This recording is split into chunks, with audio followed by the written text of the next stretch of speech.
শেষ হলো আজকে রাউন্ড অফ 32 যতগুলো ম্যাচ ছিল প্রত্যেকটা ম্যাচ। আর আজ রাত থেকেই শুরু হচ্ছে রাউন্ড অফ 16 বা টেকনিক্যাল বলা যেতে পারে প্রি কোয়ার্টার ফাইনাল। 8খানা ম্যাচ 16টা দলের মধ্যে, এটাও তো নকআউট পর্যায়ে। রাউন্ড অফ 32 থেকেই শুরু হয়ে গিয়েছিল।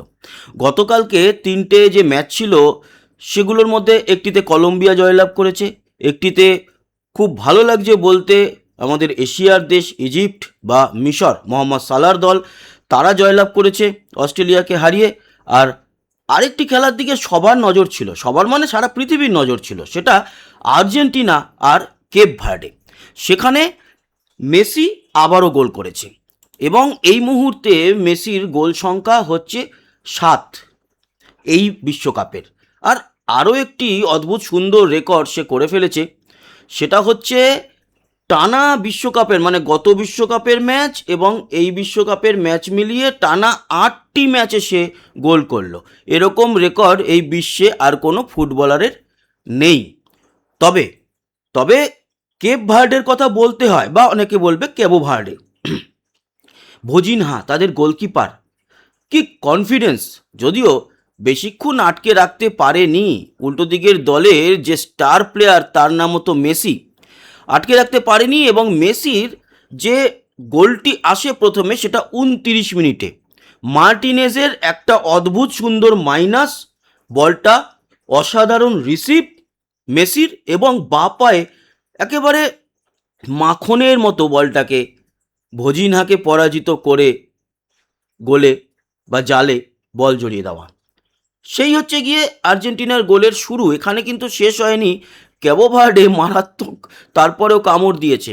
যেমন ডেরয় ডুয়ার্টে ক্যাবো ভার্ডের 59 মিনিটে গোল করে, এরপরে 92 মিনিটে মার্টিনেজ গোল করে, আর 103 মিনিটে সিডনি লোপেজ বলে ক্যাবো ভার্ডের এক প্লেয়ার, সে গোল শোধ করে। 2-2 থাকে। তখন মনে হচ্ছিল এ ম্যাচ তো যেতে চলেছে একেবারে টাইব্রেকারে, কারণ তখন চলছিল হচ্ছে গিয়ে এক্সট্রা টাইম। তবে খুবই ভুল, ওই ডিনে বলে একটি প্লেয়ার 111 মিনিটে নিজের গোলে নিজে বল জড়িয়ে দেয়, ওন গোল করে ফেলে, আত্মঘাতী। এই গোলের জন্যই কিন্তু কেবো ভার্ডের কপালটা পুড়ল। লড়াইটা মারাত্মক করেও হয়তো বল পজিশন, পাস অ্যাকুরেসি এইসবে আর্জেন্টিনা অনেক এগিয়ে, কিন্তু ক্যাবো ভার্ডে এই প্রথমবার বিশ্বকাপ খেলতে এসে একটা তাদের ছাপ কিন্তু রেখে গেল।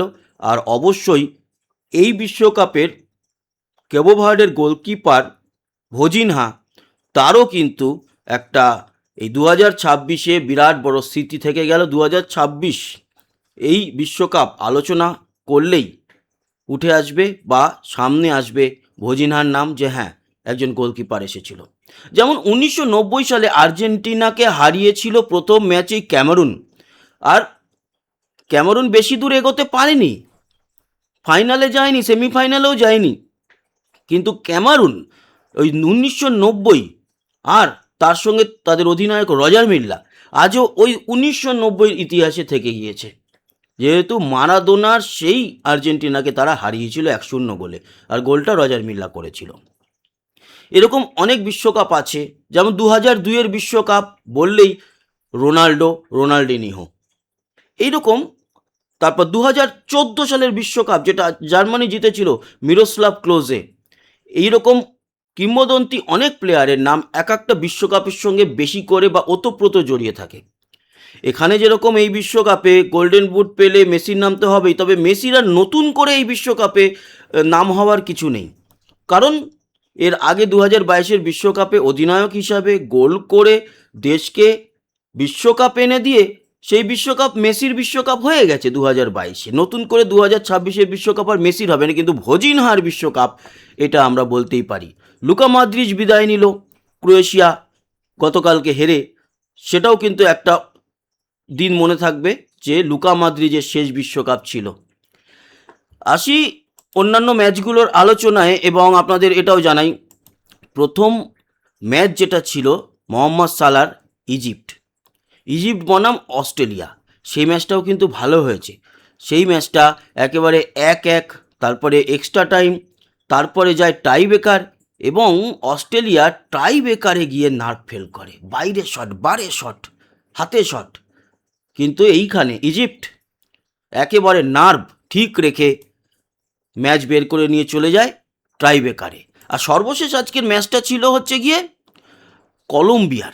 কলম্বিয়া সেখানে ঘানাকে হারিয়ে দিয়েছে। কলম্বিয়ার হয়ে একটি মাত্র গোল এসছে, সেটাই করেছে এই যে দেখতে পাচ্ছেন 11 নম্বর জার্সি অ্যারিস, সেই একটি গোলেই এই ম্যাচটায় কিন্তু জয়লাভ করে কলম্বিয়াও 16-এ পৌঁছে গিয়েছে। ঘানার বিদায়, অস্ট্রেলিয়ার বিদায়, ক্যাবো ভার্ডের বিদায় ঘটেছে। 3টে দল উঠে এলো, ইজিপ্ট, আর্জেন্টিনা এবং কলম্বিয়া।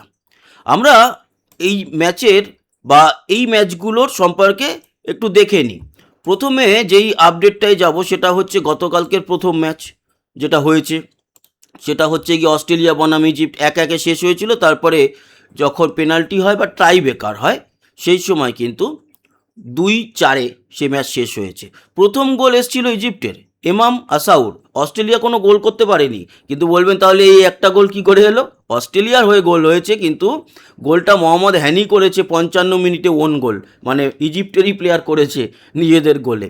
বলে অস্ট্রেলিয়ার প্লেয়ারদের পা থেকে কোনো গোল না এলেও 1-1 ম্যাচ শেষ হয়েছিল এই ওন গোলের দৌলতে, এবং তারপর টাই ব্রেকারে শেষ হয়। এখানে নতুন করে কিছু দেখার নেই। দেখুন, ওভারঅল দেখতে গেলে ইজিপ্ট 58% বল পজিশন, পাস অ্যাকুরেসিও এগিয়ে 89। লাল কার্ড হলুদ কার্ড বলতে হলুদ কার্ড আছে 2খানা ইজিপ্টের, ফাউল টাউল মিলিয়ে সব মিলিয়ে ইজিপ্ট খানিকটা এগিয়ে ছিল। এই হচ্ছে প্রথম ম্যাচ। দ্বিতীয় ম্যাচ তো বললাম আর্জেন্টিনা এবং ক্যাবো ভার্ডে 3-2 শেষ হয়েছে।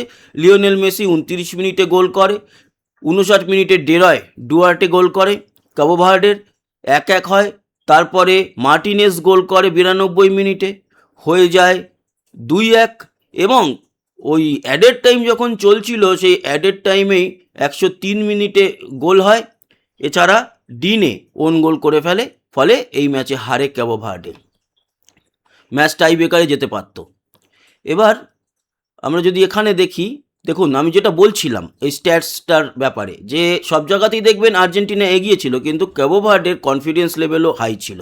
সেটা ম্যাচের যে ফলাফল 3-2 এতেই বুঝতে পারছেন। এর মধ্যে একটা আবার এই আর্জেন্টিনার যে 3টে গোল, একটি গোল আবার ক্যাবো ভার্ডেরই ওন গোল, 2টো গোল যে মেসি আর মার্টিনেজের পা থেকে এসছে আর্জেন্টিনার। দেখুন বল পজিশন 64-36, পাস অ্যাকুরেসি 92-87। যেমন বললাম সব দিক থেকে এগিয়ে আর্জেন্টিনা। শর্টস অন টার্গেট 10টা আর্জেন্টিনা, 5টা ক্যাবো। 21খানা হচ্ছে শট মেরেছে আর্জেন্টিনা, 15টা ক্যাবো। এইরকম ইয়েলো কার্ড একটা, রেড কার্ড নেই, অফসাইড 3টে, 2টো, কর্নার 8টা। এখানে কিন্তু আবার সমান আছে কর্নার। তো সব মিলিয়ে ক্যাবো ভার্ডে লড়েছে। এবার আসি লাস্ট যে ম্যাচটা হয়ে গেল কলম্বিয়া বনাম ঘানা, একটি মাত্র গোল এসছে আরিয়াসের পা থেকে 14 মিনিটে। ঘানা কোনো গোল করতে পারেনি। এই ম্যাচটা যদি দেখেন মোটামুটি সব দিক থেকেই কলম্বিয়া এগিয়ে ছিল। যদি দেখেন যে শর্টস 20টা, 8টা ঘানা, শর্টস অন টার্গেট 8টা, 0 ঘানা, বল পজিশন 62-38, পাসেস বেশি আছে অনেক কলম্বিয়ার, পাস অ্যাকুরেসিতেও কিন্তু 90% কলম্বিয়ার, 84 ঘানা, ফাউল 14-10, ইয়েলো কার্ড 2-3, মানে 2টো কলম্বিয়া, 3টে ঘানা, রেড কার্ড নেই, অফসাইড 2, 0 ঘানা, কর্নার 3টে, 2টো। ওভারঅল দেখতে গেলে বল পজিশনে বেশ এগিয়ে কলম্বিয়া, পাস অ্যাকুরেসিও বেটার ছিল। লড়াই হয়েছে এই ম্যাচে, ঘানা খানিকটা লড়াই দিয়েছে, এটুকু বলতে পারি। এবার চলে আসি আজকের শিডিউলে যে 2টো ম্যাচ রয়েছে। কানাডা বনাম মরক্কো আজ থেকে শুরু হচ্ছে রাউন্ড অফ 16, এবং প্রথম ম্যাচই আয়োজক এক দেশ কানাডা। 3টে দেশ মিলিয়ে আয়োজন করেছে, কানাডা এবং মেক্সিকো আর হচ্ছে গিয়ে ইউএসএ, আমেরিকা। তো সেখানে আজকে রাত্রি 10:30 থেকে ম্যাচ। এই ম্যাচে কি বলছে, কানাডা জেতার চান্স 19%, এক্সট্রা টাইমে যাওয়ার চান্স 28, আর মরক্কোর 53। মরক্কোকে এগিয়ে রেখেছে অনেকে। হাউস্টন স্টেডিয়ামে আজকে ভারতীয় সময় 10:30টায় খেলা। আর একটি খেলা রয়েছে, সেটি হচ্ছে মাঝরাত 2:30 ভারতীয় সময়। এই খেলাটার দিকে অনেকেই নজরে রাখবে, কারণ প্যারাগুয়ে বনাম ফ্রান্স, আর ফ্রান্সের এমবাপে এই মুহূর্তে লিওনেল মেসির ঘাড়ে নিঃশ্বাস নিচ্ছে। দুদিক থেকেই, এক তো এই বিশ্বকাপের সর্বোচ্চ গোলদাতা হিসাবেও মেসির পিছনে আছে, অন্যদিকে এত বছরের যে ইতিহাস হয়েছে বিশ্বকাপের তার সর্বোচ্চ গোলদাতা হিসাবেও কিন্তু মেসির একেবারে ঘাড়ে ঘাড়ে নিঃশ্বাস নিচ্ছে, যদিও মেসি পৌঁছে গেল 20টায়।